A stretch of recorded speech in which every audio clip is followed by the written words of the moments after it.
మోకాళ్ల నొప్పులు, gas, gut health వంటి సర్వ రోగాలకు నివారణి అరుణ యోగా ఆముదం. తెలుగులో మనం ఒక చిరంజీవి గారు, ఒక బాలకృష్ణ గారు ఎలా అయితే హీరోల గురించి చెప్పుకుంటామో, ఒక సౌందర్య గారు, ఒక రమ్యకృష్ణ గారు. సో ఇప్పుడు దాకా మనం సౌందర్య గారి గురించి చెప్పుకున్నాం. రమ్యకృష్ణ గారు ఎలా ఉండేవారు? రమ్యకృష్ణ గారితో నేను అసలు వర్క్ చేయలేదండి. సార్. అసలు వర్క్ చేయలే. సార్. కాకపోతే ఆవిడ గురించి చాలా బాగా చెప్తారు. హ్మ్. ఆవిడ చాలా ప్రొఫెషనల్ అనేది అసలు చెప్తారు. సార్. అది వినడమే. అంటే అమ్మోరు సెట్‌కెళ్ళినప్పుడు గాని అవునండి. అమ్మోరు సెట్‌కి వెళ్ళినప్పుడు ఒకసారి చూశాను. చూడడము అలాంటివే అంతే. హ్మ్. మా డైరెక్ట్ ఇంటరాక్షన్ లేదు. ఓకే. కానీ డైరెక్టర్ గారు బాగా చెప్పేవారండి. హ్మ్. అంటే ఆవిడ ఆ సినిమాకి ఎంత ప్లస్ అయ్యారు హ్మ్. అని. అంటే ముందు వేరే ఎవరినైనా అనుకున్నారో ఏమో నాకు ఐడియా లేదు. ఓకే. బట్ 2, 3 సార్లు ఆ క్యారెక్టర్ ఆవిడ వేయడం వల్ల దానికి ఎంత వాల్యూ వచ్చింది అనేది అయితే డైరెక్టర్ గారు 2, 3 సార్లు అనడం నేను విన్నాను. రమ్యకృష్ణ గారు గురించి. రమకృష్ణ అమ్మో! చంపేశారు కదా సార్ సినిమాలో. అవునండి. అసలు అదే ఆ విషయంలో అయితే చాలా మెచ్చుకుని చాలా చెప్పేవారు డైరెక్టర్ గారు. హ్మ్. అసలు ఆవిడ ప్రెజెన్స్ అసలు మామూలుగా ఉండదు. అంటే ఆయన ఏమనేవారంటే విడిగా చూస్తే కొంతమంది గొప్పగా ఆనరు. హ్మ్. కానీ కెమెరా ముందుకొచ్చిన తర్వాత వాళ్ళ స్క్రీన్ మీద వాళ్ళ ప్రెజెన్స్ అసలు అద్భుతంగా ఉంటది. తినేస్తారు కదా అందరిని ఇంకా. అసలు అలా అలా ఉండేవాళ్ళలో రమ్యకృష్ణ గారి గురించి ఆయన మాట్లాడడం విన్నా నేను. సూపర్. అంటే అమ్మోరు ప్రస్తావన వచ్చింది కాబట్టి సార్, థియేటర్‌లో సినిమా ఆడుతున్నప్పుడు ముందు గుడులు కట్టి పూజలు చేసేవాళ్ళంట. చిన్న అమ్మవారి అవునండి. అవును. రాళ్ళుగా పేర్చి ఆ. హారతలిస్తా అక్కడ సినిమా ఆడుతుంటది. బయట ఇక్కడ పూజలు జరుగుతా ఉంటాయి. అవునండి. అమ్మోరు అవునండి. సినిమా. నేను అదే లీలామాల్ సెంటర్ లో కూడా అది పెట్టాను కూడా ఆ! ఆ సీన్. ఆ! అవును. అది సినిమా థియేటర్ లో జరుగుతుంది కదా. ఆ! అలాగా అమ్మోరు అంటే ఏ క్యారెక్టర్ ఏ సినిమా ఆడుతుంటే ఆ గెటప్ వేసుకుని తిరుగుతుంటాడు కదా ఆయన ధర్మ సుబ్రహ్మణ్యం గారు.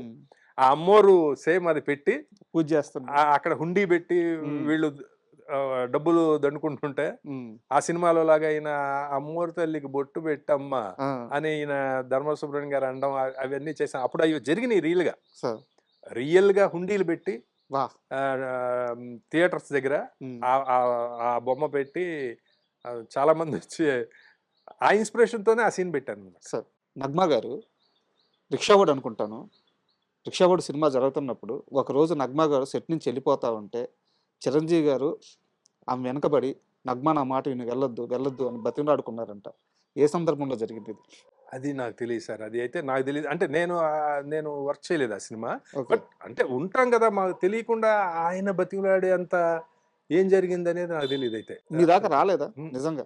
నిజంగా తెలియదండి. నాకు తెలియదు. హ్మ్. నాకు తెలియదు. అయితే అప్పుడు ఏదో చిన్న డిస్టర్బెన్స్ ఉన్నట్లు అయితే నాకు తెలుసు. అది ఏంటో కూడా తెలియదు నాకు.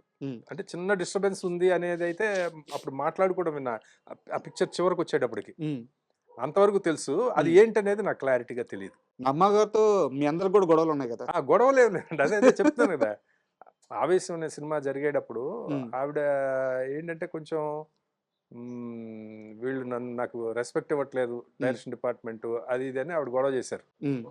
రెస్పెక్ట్ ఇవ్వకపోవడం అనేది ఏం లేదండి. అక్కడ ఏంటంటే ప్రాబ్లం ఏంటంటే ఇప్పుడు మనం డైలాగ్ చెప్పాలి, ఆవిడకి మనం చెప్పే అవసరం లేదండి. దాసు గారు అని ఒక ఆయన ఉండేవారు, పెద్ద ఆయన. మనం ఆయనకి చెప్తే చాలు ఏదైనా సరే, ఆవిడకి ఆయన చెప్తారు. సేమ్ డైరెక్టర్ గారైనా ఎక్స్ప్రెషన్ ఏదన్నా కొంచెం ఇలా ఇలా లేదు అంటే దాస్ గారు ఇలా కావాలి అంటే దాస్ గారు చెప్తారు. మీకు అక్కడ క్లోజ్నెస్ లేదు. అక్కడ మరి క్లోజ్నెస్ ఉండదు కదండి. ఆటోమేటిక్ గా మనకి ఇప్పుడు మనం డ్రెస్ చెప్పడం లేదు, ఏదో చిన్న జస్ట్ మనం ఊరికే పక్కన ఉన్నట్లుగా అయిపోతుంది మనకి. ఇంకొక హీరోయిన్ ఉన్నారు మధుబాల గారని, ఆవిడ తమిళియన్ కదా, మేము తమిళ్ బాగా మాట్లాడతాం కాబట్టి ఆవిడకి మేమే డైలాగ్ చెప్పాలి. ఆవిడతో మేమే అన్ని డ్రెస్సులు చెప్పడం అవి ఇవి ఉంటాం.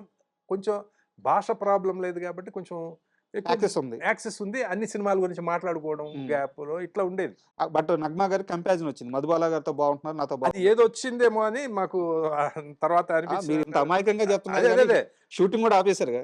షూటింగ్ ఆపలేదు. నేను రానని చెప్పింది ఆవిడ ఏంటంటే నాకు రెస్పెక్ట్ ఇవ్వట్లేదు, నేను నేను రాగానే నాకు విష్ చేయకపోతే నేను షూటింగ్ రానని చెప్పి ప్రొడ్యూసర్ గారితో చెప్పింది. మేమేంటంటే మేము కూడా ఆ ఏజ్ కదండి, ఆ ఏజ్కి మేము కూడా ఏంటంటే ఆవిడేంటి ఇలాగా మన తప్పేం లేదు కదా అని చెప్పి అసలు అంతకుముందు విష్ చేసి కొంచెం వాళ్ళు ఏదన్నా మాట్లాడడానికి ట్రై చేసేవాళ్ళం కూడా ఇంకా కంప్లీట్గా మానేసాం. ఉమ్, మానేసి ఆవిడ వస్తున్నప్పుడు మేము ఊరికే ఆ ఏజ్కి ఒక పొగరు ఉంటుంది కదండి, ఆవిడ సెట్లోకి రావడానికి కాళ్ళ మీద కాలు వేసుకుని కూర్చోవడం, ఉమ్, ఇలాంటివన్నీ చేసేవాళ్ళం. ఉమ్. అంటే ఇప్పుడు తలుచుకుంటే నవ్వు వస్తాయి కానీ అప్పుడు ఆ పిల్లతనం కుర్రతనం చివరికి ఎలా కదా. క్లోజ్ అయింది ఆ మొత్తం హీట్ అంతా?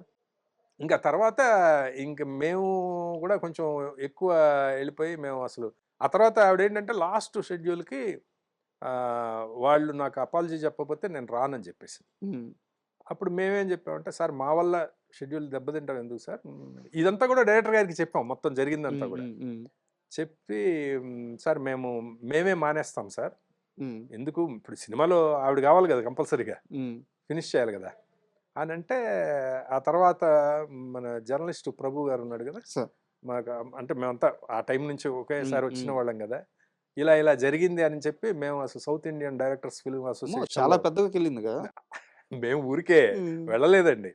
మేము మేము రిపోర్ట్ చేస్తున్నాం, పెట్టేస్తున్నాము, ఇలాగా మమ్మల్ని ఇల్ట్రీట్ చేసింది ఆవిడ, అది ఇది అని చెప్పి మొత్తం తమిళ వాళ్ళని వీళ్ళని కలుపుకొని మేము చాలా పెద్ద ఎత్తున దీన్ని మేము వెళ్ళిపోతాం అది ఇది అని మేము చెప్పాం ఊరికే.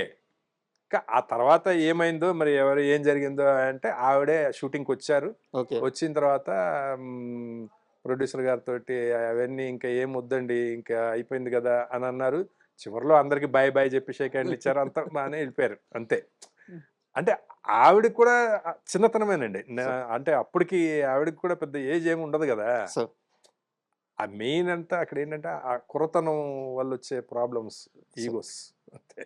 అంటే గురుగారి విషయానికి వస్తే సార్, ఆయన చాలా మందిని ఆర్టిస్టులుగా మార్చేశారు, వేరు వేరు వర్క్స్ చేసుకునే వాళ్ళందరినీ. అవును. సో ఇప్పుడు అంతా మాట్లాడుకుంటే అదే ఒక పెద్ద ఇంటర్వ్యూ అయిపోద్ది. అవునండి, అవును అవును అవును. కాస్ట్యూమ్ కృష్ణ గారు కానీ, లేదంటే అశోక్ గారు కానీ, రామిరెడ్డి గారు కానీ, అవును. సో ఇట్లా చాలా మంది ఉన్నారు అన్నమాట. ఉన్నారు.